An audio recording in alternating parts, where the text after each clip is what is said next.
Para contrapor-se à ideia do suicídio, o espírita tem vários motivos. A certeza de uma vida futura, na qual ele sabe que será muito mais feliz quanto mais confiante e resignado tenha sido na Terra. A certeza de que, ao encurtar sua vida, alcançará um resultado completamente oposto daquele que esperava, porque liberta-se de um mal para entrar num outro pior, mais longo e mais terrível. Nós temos, nós seres humanos, certos instintos básicos que nos ajudam a viver. Talvez seja o mais forte, o mais importante de todos, que é o instinto de sobrevivência, que nos faz ter apego à vida, lutar por ela, defendê-la a todo custo. Entretanto, há pessoas que se suicidam, que se matam. Elas tiram de si mesmas a oportunidade de viver. Muitas vezes o suicídio ele vem na ilusão que a pessoa tem de solucionar uma dificuldade na vida dela. Nem todas as pessoas têm os recursos emocionais, psicológicos, espirituais para enfrentar uma situação grave de crise onde aparentemente não existe uma saída. Tem algumas pessoas que suportam muita frustração e vão adiante. Quantos países são destruídos na guerra? E depois as pessoas se reúnem e daqueles destroços elas conseguem reconstruir as cidades. E seguem na lei de progresso. Outras pessoas, dizemos que fazem tempestade em copo d'água, quer dizer, elas têm baixa resistência à frustração. A literatura espírita é muito rica e esclarecedora quanto à situação dos espíritos. Se as pessoas, todos nós, tivéssemos desde a escola essas lições na nossa escola, as pessoas já teriam essa informação, esse conhecimento e teriam a sabedoria de refletir que o suicídio não é uma solução. Muita gente acha o suicídio um ato de covardia, mas ele é basicamente um ato de desespero. Nós estamos vendo que as estatísticas afirmam que está aumentando o número de suicídios na nossa sociedade, principalmente entre os jovens e os adolescentes. Podemos imaginar, não é? Pais que veem um filho na flor da idade se suicidar. Será que o viver está ficando difícil demais? No Evangelho segundo o Espiritismo, nós temos uma resposta muito importante, quando diz que o modo de encarar a vida, né, que o Espiritismo, por exemplo, oferece, dando ideia da imortalidade da alma. A alma não morre, a alma reencarna. Enfim, da onde nós viemos, o que estamos fazendo aqui e para onde vamos. Então, nós temos respostas do Espiritismo muito seguras e temos construído a nossa fé raciocinada com base nisso. Algumas religiões nos dizem que quem se suicidou fica condenado para sempre, sem remissão. São as penas eternas. Porque eles dizem que o suicídio é um pecado mortal. É uma ofensa à divindade. E é por isso que é tão importante. Mas e aqui, pensando entre nós, Deus não nos manda perdoar aqueles que nos ofendem e que nos maltratam? Deus quer que nós perdoemos aos nossos adversários, aos nossos ofensores. E Ele mesmo não perdoará aos seus filhos? Certamente que sim. É como chegamos à conclusão, analisando, não é? Deus é ainda melhor, certamente, do que nós. Mas é que Deus é justo. Ele tem de dar a cada um segundo as suas obras. Não foi o que Jesus nos ensinou? A cada um segundo suas obras. Então, o ato mau do suicida terá de ter no além consequências más, infelizes. Essas consequências vão variar muito. Depende das causas que levaram a pessoa ao suicídio. E também serão consideradas todas as circunstâncias, aquelas atenuantes e as agravantes. As informações que nós temos é de que durante um certo tempo o espírito fica sob um impacto doloroso porque ele interrompeu uma encarnação. Isso é um fato.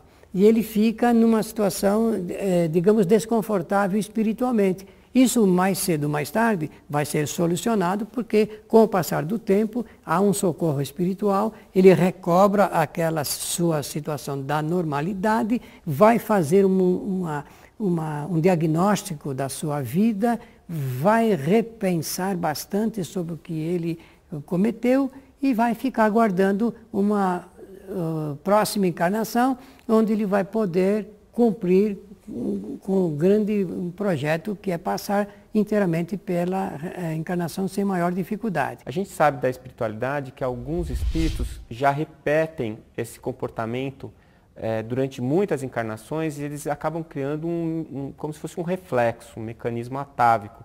E eles tendem a pensar nessa possibilidade com recorrência durante todas as encarnações. Às vezes, a espiritualidade precisa de um trabalho a longo prazo para interromper esse processo de reencarnes seguidos por suicídio. Nós temos o intercâmbio mediúnico, nós empregamos a mediunidade.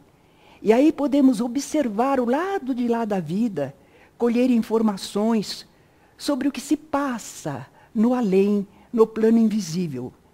E aí nós vamos observar que para o suicida, o sofrimento começa logo após a morte do corpo. Porque você imagina o seguinte, uma pessoa está programada para viver 60 anos e ela comete o suicídio aos 40 anos, faltavam 20 anos e ela tinha energia vital para 20 anos. No corpo físico, essa energia vital, ele se dissipa mais rapidamente, por causa da densidade do corpo, do que no extrafísico. Então, se demorava 20 anos para ela desencarnar, ela ainda tem essa quantidade de energia, ela pode ficar 20, 30 anos fora do corpo, 40, 50, até dissipar toda essa energia. O espírito do suicida pode se sentir sempre caindo, se ele se jogou de uma altura para morrer. Ele pode se sentir sufocando, ou sangrando. Então é um sofrimento muito grande. É como ele se sente. É aquela impressão fortíssima, última, que ele guardou consigo. Mas existe sempre um auxílio nas regiões dos suicidas, daqueles que sofrem. E é quando eles se perdoam. O problema é o nosso julgamento, ou como diria o materialista Freud, o nosso sensor interno, que é pior do que o sensor da sociedade. O que o suicida estiver sofrendo no plano espiritual acabará por promover em seu íntimo benéficas modificações. Nós amadurecemos com as experiências que enfrentamos. Aqueles efeitos maus que o suicida provocara irão se esgotando e ele poderá começar a sua recuperação. Ele vai receber ajuda, orientação dos bons espíritos, que vão orientá-lo para ele saber enfrentar e superar as tristes consequências daquele seu ato infeliz. Allan Kardec perguntou, está lá em O Livro dos Espíritos, questão 943 até a 945. De onde nasce esse desgosto da vida, que sem motivos plausíveis se apodera de certos indivíduos? Como será que os instrutores espirituais responderam? Efeito da ociosidade. Ociosidade é a pessoa não ter ocupação útil, não é? Fica ocioso. Nós não fomos criados para sermos ociosos. Jesus disse, meu Pai trabalha constantemente e eu também trabalho. E nós, às vezes, nos deixamos assim à margem da vida. Sabe que certas sociedades ricas, em que a pessoa tem de tudo, entretanto, o grau de suicídio lá é grande, porque falta essa fé de que eles vão falar. Ociosidade, falta de fé. É a falta de crença em algo que possa servir de solução para a sua vida. Ela se deixa levar pelo desespero, pela falta de esperança, por uma solidão interior. Ela pode estar cercada de pessoas, mas lá dentro de si própria ela se sente absolutamente sozinha e provavelmente numa sensação de abandono. Insensatos, disse o Espírito, por que não trabalhavam? A existência não lhes teria sido tão pesada. Eis aí que quando nós temos fé, conhecimento da vida espiritual, quando nós temos a orientação do Evangelho, que nos fala que somos seres úteis, que fomos criados para uma função, um trabalho, uma realização na vida universal, nós não sofreríamos jamais esse perder o encanto da vida. Eu acredito que, assim, as pessoas que são céticas, que não têm nenhum tipo de fé, que não acreditam na vida após a morte, essas pessoas não têm o que perder. Então, se elas estão tendo uma vida ruim e elas perdem a esperança, elas não têm nem o argumento do pós-morte para justificar elas aguentarem e enfrentarem as dificuldades. Elas abandonam essa dificuldade. Só a doutrina materialista propõe o suicídio. Nenhuma doutrina espiritualista que conhece o valor do espírito e a sua trajetória propõe ou aceita o suicídio. Nenhuma religião aceita o suicídio, só a doutrina materialista. Qual é a razão? Porque desconhece a realidade do espírito. Na verdade, o espiritismo surgiu para combater o materialismo. E o materialismo e o hedonismo são os responsáveis fundamentais pelo suicídio. Então, nós temos que nos contrapor à ideia materialista. E essa difusão, ela não pode parar. Ela tem que continuar sempre, em todos os níveis, para poder acordar aqueles que ainda não têm uma formação sólida espiritualmente falando. Podemos lembrar também que o suicídio acarreta problemas muito sérios na nossa trajetória evolutiva, pois a nossa vida aqui na Terra é um presente especial de Deus. Muitos querem voltar à Terra e não conseguem. E nós que ganhamos esse presente, de repente o cortamos. Além de nos prejudicar muito, é uma marca que fica na vida atual, é uma marca que vida até para as existências futuras. Muitas existências, às vezes, 2 ou 3, para refazer os caminhos errôneos que tomou. E exemplifico. Muitas más formações congênitas ocorrem na existência posterior ao suicídio. O indivíduo vai aprender que se suicidou, primeiro que o corpo não era dele, era um empréstimo da divindade, né? Isso muda a nossa visão de mundo, que nós achamos que nós temos direito de fazer o que queremos com o corpo, e não é bem assim, né? É um empréstimo da divindade. Agora, o indivíduo que lesou o seu corpo, ele vai continuar durante um certo tempo com essa lesão, que vai gerar uma expiação. Então, se o indivíduo estourou o seu cérebro, o seu coração, numa próxima existência, provavelmente ele vai vir com lesões nessas áreas, né? Ele vai sofrer, ele está expiando aquilo que ele gerou em si mesmo. Então, é um hiato, algo que se interrompe dentro de uma programação que o espírito precisaria ter para evoluir. Porque tem os atenuantes e os agravantes. Às vezes o indivíduo, por conta da situação, né, contextualizando, pode ter os atenuantes. Então, ele não causa um estrago tão grande em si mesmo, então tem outros meios dele reparar. Mas, invariavelmente, a pessoa fica sem condições de elaborar um programa para ele reparar de imediato aquela situação. Ele vai espiar primeiro para depois reparar. Então, ele tem que recomeçar e, muitas vezes, em tristes condições e contar com o apoio de uma mãe que possa recebê-los para refazer esses caminhos errôneos que ele tomou. de modo que é um baque muito grande no aperfeiçoamento do espírito. O progresso, como é natural a todos nós, ele virá nas encarnações futuras quando aquele espírito se aperceber da sua falta e tiver a oportunidade do resgate. E nós, encarnados, também podemos ajudar os suicidas. Eles não estão esquecidos por nós, nossos familiares, amigos que sofreram essa tentação do suicídio. Nós podemos lembrá-los fazendo preces.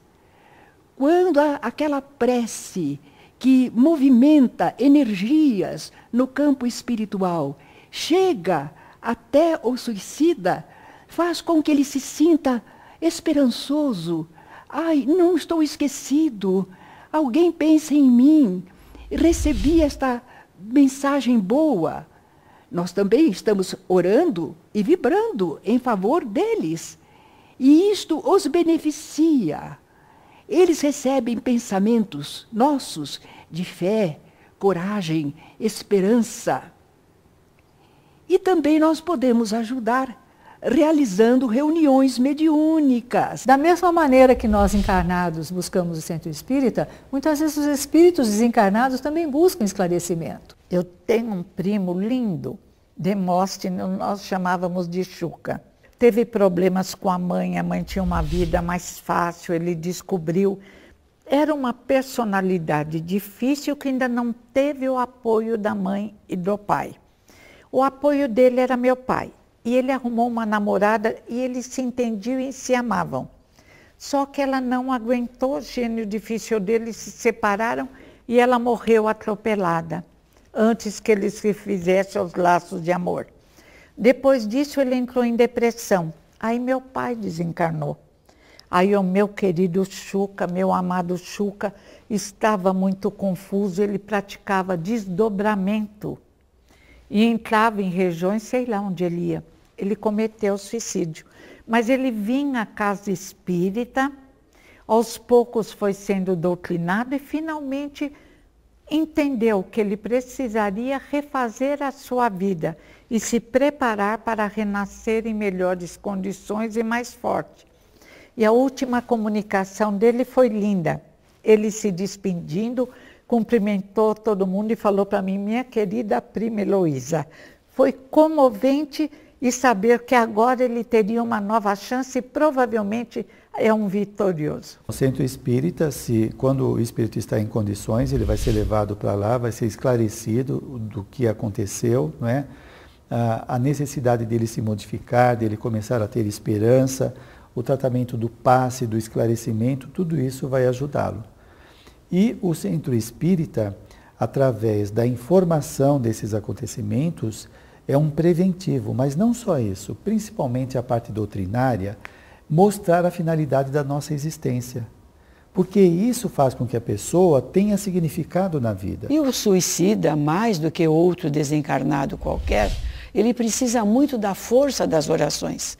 Por isso, em todos os momentos que nos forem possíveis, nós vamos orar e nesta oração nós vamos procurar inserir palavras a ele de encorajamento, de sustentação, para que ele possa sentir-se ainda lembrado por Deus e saiba principalmente que ele terá a oportunidade de recomeçar. Nós podemos evitar que mais vidas sejam desperdiçadas? Primeiro, se observarmos ao nosso redor, na nossa família, se alguma pessoa tem essa tendência ou se no campo familiar, de pai e de mãe, houveram suicídios. Isso tudo já são alguns indícios, é uma maneira de evitarmos. Na divulgação da doutrina, falando às pessoas de todas as formas possíveis que o espírito não morre, o que morre é a matéria, a carne que se desintegra, esse conhecimento de que nós somos espíritos imortais, ele vai prevenir o suicida. Principalmente quando nós conhecemos alguém que está em processos depressivos, é importantíssimo nós procurarmos ajudar essa pessoa a respeito da continuidade da vida, porque nós sabemos que o maior índice de suicidas no momento está ligado aos casos de depressão. E aí, se nós conseguirmos motivar o depressivo a ele sair desse estado através da busca do socorro espiritual, os tratamentos psiquiátricos, nós vamos impedir que a pessoa julgue que, acabando com a vida física, tudo vai se encerrar. Porque na medida em que as pessoas acreditam na vida após a morte, na medida em que elas têm certeza de que tem alguma coisa depois do túmulo, então elas já vão olhar de uma maneira diferente o que elas estão enfrentando agora.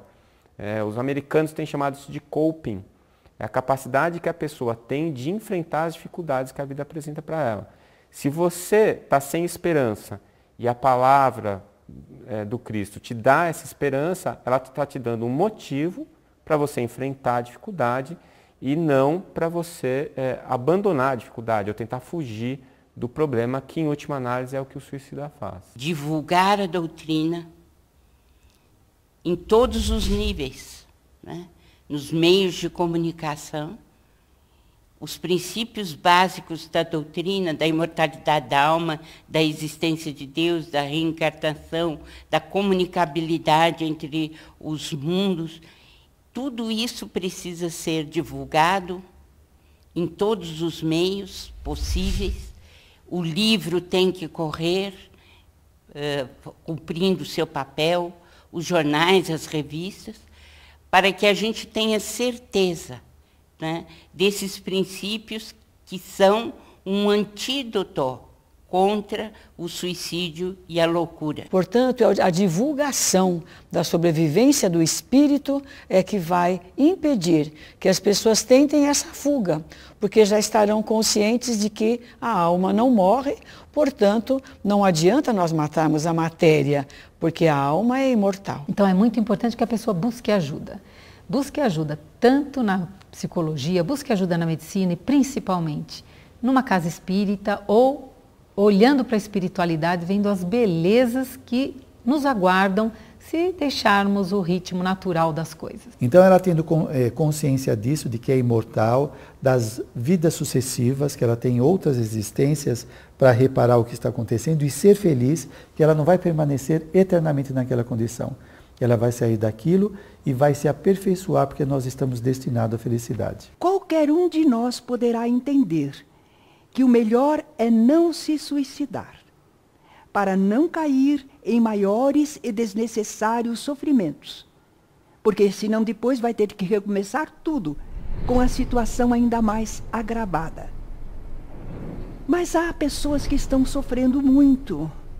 Este mundo é um planeta de provas e expiações, então às vezes há pessoas que estão sofrendo bastante. Mas o Espiritismo repete para estas pessoas que sofrem tanto o amoroso convite de Jesus. Vinde a mim, vós que estáis aflitos sob o fardo, e eu vos aliviarei. Tomai sobre vós o meu jugo, e aprendei comigo que sou manso e humilde de coração, e achareis repouso para as vossas almas. Porque o meu jugo é suave, leve o meu fardo. Gostaria de concluir com uma poesia que me foi inspirada certa vez. Dei-lhe o nome de Fiat Voluntas Tua, seja feita a tua vontade. Como quero, Senhor, que a vida corra, assim a vida corra para mim. Na solidão, qual galé em masmorra, entre amigos, quais flores num jardim. E enquanto o seu amor a mim socorra, livrando Abel, desfazendo Caim, para que brilhe a luz e a sombra morra, bendirei seu amor até o fim. Que me sei, pobre alma imperfeita, pensa ao vício, ao ócio ainda feita, vela solta em mar de treva e aflição. E o amor de Deus é o leme dessa nave, a estrela guia, o zéfiro suave, que a conduz e leva à salvação.